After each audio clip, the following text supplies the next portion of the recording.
서울 강남경찰서 청소년 범죄수사팀이 공개한 초기 기록에 따르면 사건은 4월 12일 오후 5시 40분경 서울 강남구에 위치한 유명 사립고등학교 교내 운동장 뒤편에서 시작되었다.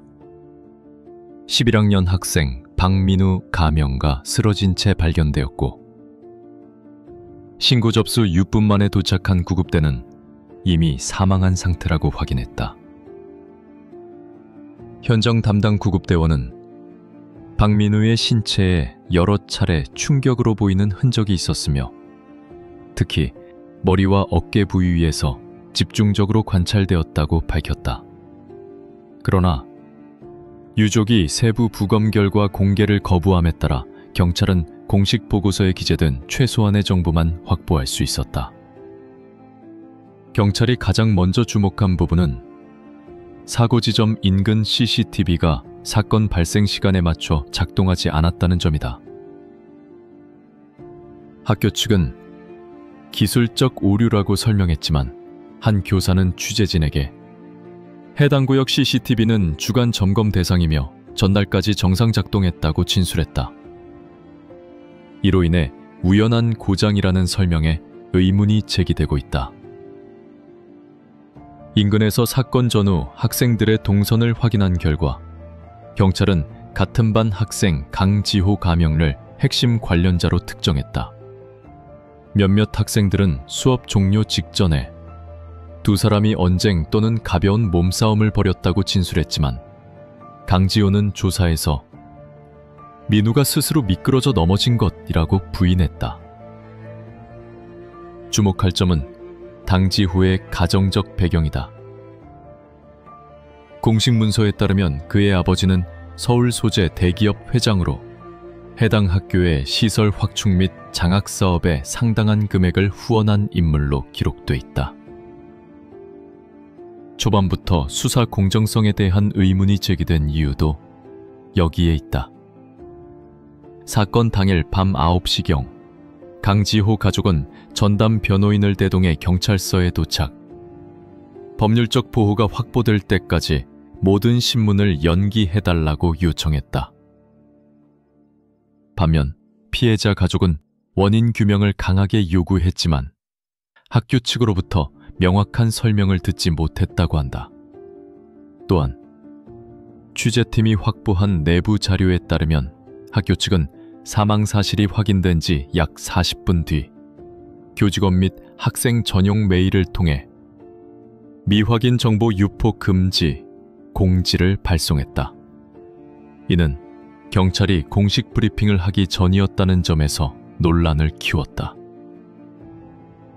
그날 밤 SNS와 학부모 커뮤니티에서는 특혜 수사라는 단어가 급속도로 확산됐다. 일부 졸업생들은 이 학교의 문제는 처음이 아니다 라며 과거 유사하게 조용히 덮인 사건들이 있었다고 주장했다. 정확한 사실 여부는 확인되지 않았으나 여론은 빠르게 분노로 치닫고 있었다. 강남경찰서는 현재 CCTV 고장 시점, 장비 점검 기록, 현장 목격자 진술, 그리고 강지호의 11:6시 50분 제 12:7시 45분 이동 경로를 정밀 재확인 중이라고 밝혔다. 하지만 사건 첫날인 12일 밤까지도 체포 입건 여부에 대한 발표는 나오지 않았다. 이 침묵은 오히려 더 큰 의문을 남겼다. 이 사건은 정말 단순한 교내 사고인가? 아니면 누군가에 의해 방향이 바뀌고 있는가? 영상을 재미있게 보셨다면 좋아요와 구독 부탁드립니다. 사건 이틀째 강남경찰서는 단순 실족 가능성을 언급하며 조심스러운 입장을 내놓았다. 그러나 현장을 다시 찾은 조사팀은 그 설명만으로는 채워지지 않는 어색한 공백들을 다시 마주하게 된다. 운동장 뒤편의 흙바닥에는 비가 오지 않았음에도 희미하게 흐트러진 신발 자국 두 종류가 남아 있었고, 그 방향은 서로 다른 쪽으로 뻗어 있었다. 인근 청소직원은 전날까지 그 자리에선 학생들이 거의 다니지 않았다고 증언했다. 경찰은 확인 중이라는 답만 반복했다.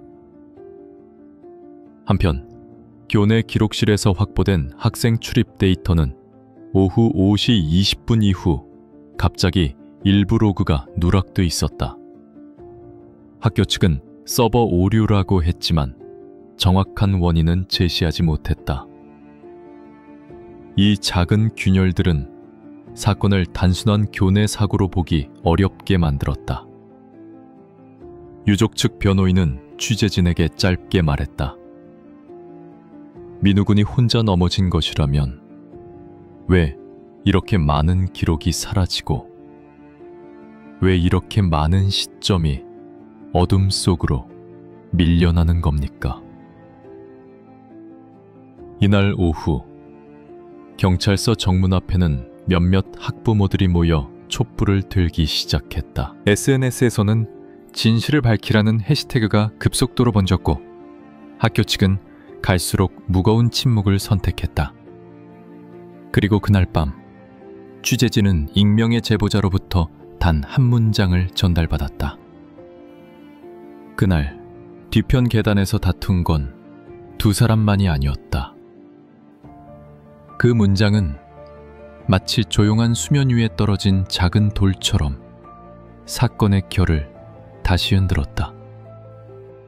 수사팀은 사건 발생 시각 전후의 동선을 재구성하던 중 단 하나의 이상한 공백에 주목했다. 오후 9고시 33분부터 9고시 40분까지 강지호의 위치 기록이 완전히 끊겨 있었던 것이다. 학교는 모든 학생이 의무적으로 소지하는 전자 출입카드와 교내 와이파이 접속 기록을 통해 특정 시간대의 이동을 확인할 수 있다. 그러나 유독 이 7분 동안 강지호의 데이터는 흔적을 남기지 않고 사라졌다. IT 관리실 직원은 그 시간대만 딱 끊어진 것은 저도 처음 본다 라고 진술했지만 곧이어 학교는 단순 오류라는 공식 해명을 발표했다. 설명은 있었지만 의문은 덜어지지 않았다. 한편 취재팀이 확인한 또 다른 기록에는 오후 9고시 35분경 운동장 뒤편에서 미확인 남학생 2명이 언쟁을 벌였다는 제보가 있었다. 교직원 한 명은 짧게 이렇게 말했다. 그 아이 혼자가 아니었다는 말이 계속 돌고 있습니다. 그날 저녁 피해자 민우의 친구들은 조용히 교실에 모여 추모 노트를 만들었다. 그중 한 학생은 떨리는 빗끝으로 이렇게 적었다. 민우는 약한 아이가 아니었다. 누가 봐도 혼자 넘어진 게 아니다. 짧은 문장이지만 그 안에는 교내에 번져있던 침묵과 불신의 온도가 그대로 묻어 있었다. 경찰은 현재 이 7분의 공백에 대한 디지털 포렌식 분석을 강화하고 있다. 그러나 진실은 아직 모습을 드러내지 않았다. 단지 조용히, 아주 천천히 어둠의 가장자리에서 움직이기 시작했을 뿐. 사건 나흘째 수사팀은 피해자 박민우의 휴대전화 포렌식 결과 일부를 확보했다.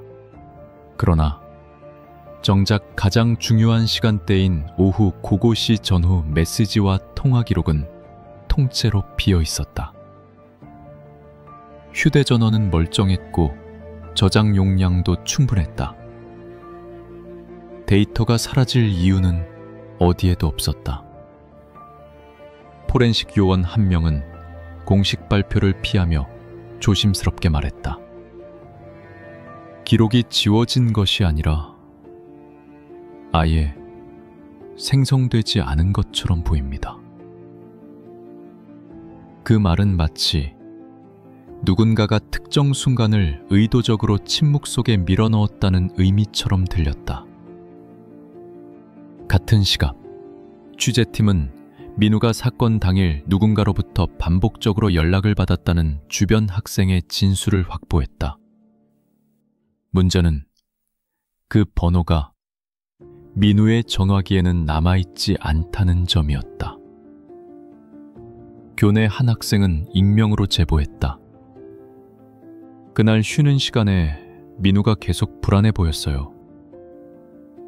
문자를 보고 얼굴이 굳었는데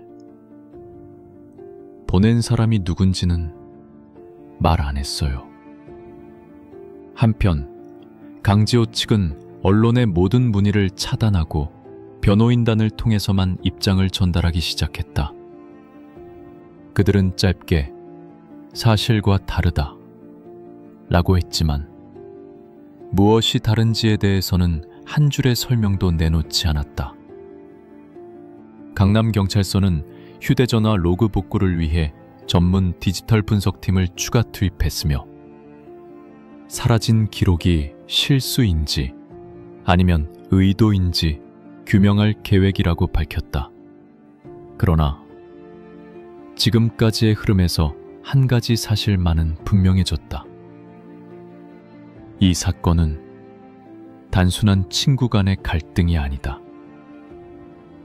누군가가 감추고 싶어하는 이야기가 그 안에 숨겨져 있다. 그리고 그 이야기는 아직 첫 문장조차 완전히 드러나지 않았다. 사건 엿새째. 수사팀은 운동장 주변의 보조 CCTV를 분석하던 중 이전까지 공개되지 않았던 한 사람의 그림자를 발견했다. 정면은 아니었다. 해질 무렵에 긴 석양이 만들어낸 흐릿한 실루엣. 그러나 분명히 누군가가 운동장 뒤편 계단 위에 서 있었다. 그 시각은 오후 고보시 32분, 즉 민우가 발견되기 단 8분 전이었다. 해당 위치는 학생들이 거의 이용하지 않는 구간이며 학교 관계자조차 그쪽으로 학생이 갈 이유는 없다고 답했다. 그러나 실루엣은 분명히 학생복 상의의 형태를 띠고 있었다. 경찰은 급히 주변 카메라들을 다시 뒤졌지만 그 그림자는 단 한 번만 등장하고 흔적 없이 사라졌다. 마치 교정의 가장 조용한 틈새를 골라 들어온 것처럼. 학생 한 명은 이렇게 증언했다. 그날 뒤쪽 계단 쪽에서 누가 뛰는 소리를 들었어요. 발걸음이 혼자가 아니었던 것 같았어요. 이 짧은 진술은 다시 한번 사건의 중심을 흔들었다. 민우와 지호, 단 두 사람의 이야기였던 사건이 갑자기 셋째 인물의 그림자를 품기 시작한 것이다. 그러나 학교는 판독 불가한 영상이라며 공개를 거부했고 지호 측 변호인단은 무관한 인물이라고 선을 그었다. 하지만 영상 관계자의 말은 달랐다. 그 실루엣은 그냥 지나가는 사람이 아닙니다. 경찰은 실루엣의 주인을 특정하기 위해 학생 교직원 전체의 동선을 재정렬하기 시작했다. 그리고 이 과정에서 또 하나의 기록 누락이 발견되었다는 정황이 흘러나왔다. 사건의 조용한 교정은 이제 더 이상 조용하지 않았다. 수사팀은 실루엣의 제 주인을 찾기 위해 학생들의 교내 이동 기록 전체를 다시 정렬했다. 그러나 새벽까지 이어진 검토 끝에 조사관들은 한 가지 설명되지 않는 사실을 마주했다. 그날 오후 학생들의 출입 로그에는 존재해서는 안 될 빈칸이 있었다. 특히 3학년 건물과 운동장 사이의 구간. 교내 지도에는 공식적으로 출입이 불가능한 구역으로 표시되어 있었지만 기록상 몇 명의 학생이 그 구역을 통과한 흔적이 미약하게 남아 있었다. 한 조사관은 이렇게 표현했다. 이건 누군가가 숨긴 것이 아니라 원래부터 공개되지 않은 길 같습니다. 실제로 교직원 중 일부는 오래전부터 해당 구간을 옛 창고로 이어지는 비사용 통로라고 불러왔지만 최근 수년 동안 공식 문서에서는 완전히 사라져 있었다. 취재팀이 만난 졸업생 한 명은 조용히 말했다. 그 길 예전부터 문제가 있었어요. 학생들이 잘못 엮이면 누구도 모르게 사라질 만한 곳이었죠. 그 말은 과장처럼 들릴 수도 있었다. 그러나 같은 시각 확보된 새로운 자료는 우연이라 하기엔 너무 적확했다. 교내 와이파이 로그에서 신호가 순간적으로 끊긴 지점이 바로 그 지도에 없는 통로의 입구와 정확히 겹쳤던 것이다. 사건 발생 10분 전, 그리고 실루엣이 카메라에 포착된 시간과도 일치했다. 경찰은 즉시 현장 감식을 명령했지만 학교 측은 안전규정상 접근이 어렵다며 진입 허가를 보류했다. 그동안의 침묵보다 더 무거운 장면이었다. 그날 밤, 한 학부모는 분노에 찬 목소리로 말했다. 왜 우리 아이들은 지켜야 할 길에서 사라졌습니까?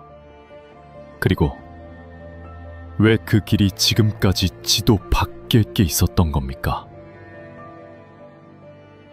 사건은 이제 단순한 교내 폭력이나 친구 간 갈등에서 벗어나 학교 내부 구조 자체가 감추고 있던 또 다른 층위를 드러내기 시작했다. 그리고 그 층위는 누군가에게는 결코 세상 밖으로 나오길 원치 않는 공간처럼 보였다. 지도에 없는 통로에 대한 진입이 지연되는 동안 수사팀은 학교 설비 담당 직원 2명을 비공식적으로 면담했다. 그들 중 한 명은 오래 망설이다 한 장의 낡은 문서를 내밀었다. 2009년 시설 점검 보고서. 그 안에는 지금은 사라진 것으로 되어 있는 통로의 명칭이 적혀 있었다. 지하 연결 보조로. 학생들이 접근하지 못하도록 오래전에 폐쇄된 구간이라고 기록돼 있었다. 하지만 문서에는 봉인이 완전하지 않다는 단서가 남아 있었다. 문은 잠겼지만 옆쪽 환기구는 막히지 않았습니다. 직원은 아주 조용히 그렇게 덧붙였다. 조사팀이 급히 현장을 확인했을 때 환기구 그물망 한쪽이 미세하게 휘어져 있었다. 바람 때문이라고 보기엔 각도가 너무 예리했고 오래된 구조물이라고 하기엔 훼손이 너무 새로웠다. 환기구 아래 좁은 틈에서 감식반은 작은 물건 하나를 발견했다. 먼지와 녹 사이에 끼어있던 학생증 파손 조각. 판독된 이름은 없었다. 하지만 뒤편에는 민우가 속한 반의 출석 QR코드와 동일한 규격이 인쇄되어 있었다.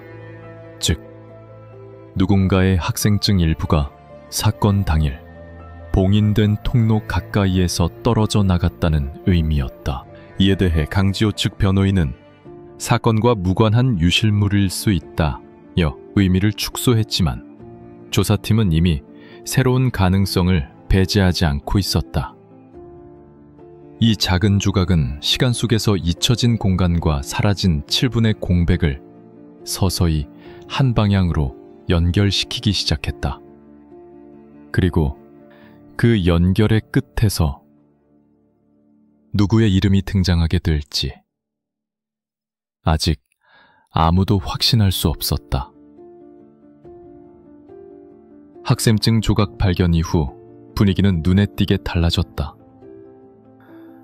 지금까지 말을 아끼던 학생들 중 몇 명이 조심스레 비공식 면담에 응한 것이다. 그중 한 학생은 계속 손을 떨며 이렇게 말했다. 그날 지호랑 민우 말고 한 명 더 있었어요. 하지만 모두 그 아이 이름을 말하기를 무서워해요. 그는 끝내 이름을 밝히지 않았지만 조사팀은 그 학생이 가리킨 방향, 지하 통로 쪽으로 달려가는 누군가의 뒷모습을 선명히 기억하고 있다는 사실만 적어두었다. 또 다른 학생은 한층 더 구체적인 이야기를 남겼다. 5시쯤에 뒤쪽 가지 말라고 누가 신호 보냈어요. 단체 채팅방에 잠깐 떴다가 곧 지워졌는데 기록이 남아있으면 안 되는 것처럼 아주 빨리 사라졌어요. 채팅방 로그는 이미 삭제돼 있었고 학교 측은 기술적 문제로 복구가 어렵다고 답변했다. 그러나 수사팀은 삭제된 메시지의 흔적을 찾기 위해 디지털 포렌식을 다시 강화하기로 결정했다. 그날 오후 교문 앞에는 피해자 유족과 학부모들이 모여 작은 시위를 열었다. 손팻말에는 단 4글자만 적혀 있었다. 진실을 밝혀라. 현장을 지켜본 한 학부모는 이렇게 말했다. 우리는 누구의 편도 아닙니다. 다만 아이들이 무너지는 학교를 더는 보고 싶지 않을 뿐입니다. 여론은 점점 더 거세졌다. 온라인 커뮤니티에서는 진상규명을 요구하는 글들이 폭발적으로 증가했고 언론은 학교의 대응이 지나치게 신중하다 못해 침묵에 가깝다는 분석을 내놓기 시작했다. 취재팀은 이 순간 영상을 보는 여러분께도 한 번 더 요청드린다. 구독과 좋아요는 제작에 큰 힘이 됩니다. 사건은 속도를 올리고 있었다. 이제 남은 것은 삭제된 메시지, 지하 통로, 실루엣, 그리고 사라진 7분. 그 모든 조각이 누구의 이름을 향해 이어질지 조사팀조차 쉽게 입을 열지 못하고 있다. 삭제된 채팅 메시지의 복구 작업은 쉽지 않았다. 그러나 수사팀은 단 하나의 메타데이터 흔적을 복원하는 데 성공했다. 보낸 사람의 이름은 지워져 있었지만 발신 단말기의 고유 접속번호 일부가 남아있었다. 그 번호대는 전교생 중 단 3명만 사용하고 있었다. 수사팀은 바로 이 세 학생을 비공식적으로 호출했지만 그중 2명은 사건 시간대에 명확한 알리바이가 확인되었다. 문제는 마지막 1명. 출석은 했지만 당일 저녁부터 학교에 나타나지 않은 학생이었다. 교내 기록에 따르면 그는 사건 이틀 후부터 장기간 병가라는 이유로 등교를 하지 않은 상태였다. 그러나 학급 친구들은 모두 고개를 저었다. 그 애 갑자기 아픈 스타일 아니에요. 취재팀이 자택 근처를 찾았을 때 창문은 굳게 닫혀 있었고 벨을 눌러도 아무런 반응이 없었다. 이웃 주민은 짧게 말했다. 사건 난 다음날 밤에 온 가족이 급하게 짐 챙기는 걸 봤어요. 그 말은 단순한 이사였을 수 있다. 하지만 수사팀은 세부 진술과 지하 통로 근처에서 발견된 학생증 파편의 규격이 그 학생의 반과 일치한다는 사실에 주목하고 있었다. 그럼에도 불구하고 학교 측은 그 학생은 사건과 관련이 없다며 공지문을 통해 선제적으로 선을 그었다. 그러나 조사팀 관계자의 말은 전혀 달랐다. 아직 특정했다고 말할 순 없습니다. 하지만 사건의 축은 이제 세 사람으로 좁혀지고 있습니다. 여론은 이미 폭발 직전이었다. 강남교육청 앞에는 진상규명을 요구하는 학부모들의 대규모 집회가 예정되었고 언론사들은 연이어 속보를 내보내기 시작했다. 진실은 아직 굳게 닫혀 있다. 그러나 문틈 사이로 스며드는 한 사람의 그림자가 이제는 더 이상 숨지 못할 듯한 기세로 형체를 드러내고 있었다. 사라진 학생의 행방을 추적하던 수사팀은 그가 사건 당일 운동장 북측 출입구를 마지막으로 지나갔다는 희미한 외부 CCTV를 확보했다. 해상도는 낮았지만 학생의 걸음이 매우 급했다는 점만은 분명했다. 그 시각은 오후 10시 29분. 바로 지하 통로와 실루엣이 포착된 시간대의 한가운데였다. 이어 확보된 통신 기록은 그가 사건 직전 몇 분 동안 누군가에게 반복적으로 메시지를 전송하려 했지만 실패했다는 사실을 드러냈다. 메시지의 내용은 남아있지 않았으나 전송 취소 로그는 정확히 남아있었다. 마치 말을 꺼내려다 마지막 순간 두려움에 삼킨 것처럼.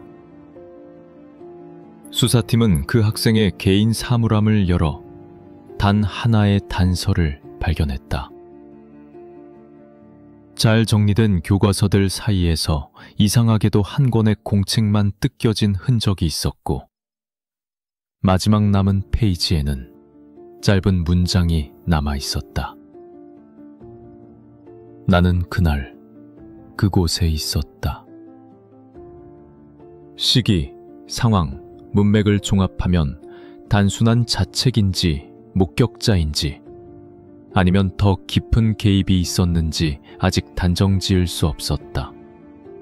그러나 그 문장은 사건의 중심을 한순간에 뒤흔들쓸 수 있는 무게를 지니고 있었다. 강남경찰서는 해당 학생과 가족의 소재 파악을 위해 공조수사를 요청했고 사건은 교내 폭력 수준을 넘어 정식 형사사건으로 전환되었다. 학교는 뒤늦게 대국민 사과를 발표했지만 여론은 이미 학교와 지호 가족 모두에게 냉혹한 시선을 보내고 있었다. 그리고 취재팀은 마지막으로 한 가지를 확인했다. 지하 통로의 먼지를 걷어낸 감식반이 새로운 발자국 패턴을 발견했다는 보고서. 그 발자국은 세 사람 중 누구의 것도 아닌 네 번째 사람의 것이었다. 사건은 끝나지 않았다. 단지 이제서야 진짜 시작점에 도달했을 뿐이다. 다음 명령을 기다린다.